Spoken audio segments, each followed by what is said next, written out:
Hey guys, welcome to our channel, and in this video I'm going to show you how to translate messages on Snapchat.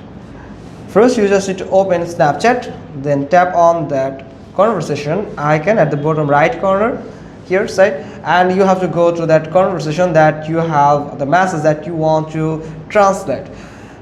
So you have to hold on that message. Then from here you will find this copy icon. Actually, there's no default feature to translate messages in application, so you can just hold on it and open your browser, and you have to search for the translation.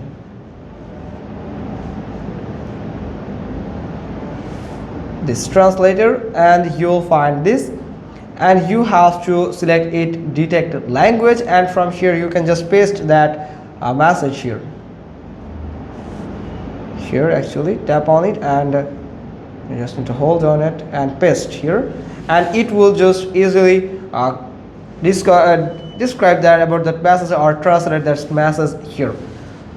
Hope you got this. If so, then give it a thumbs up, leave a comment below, and thanks for watching. Till next time.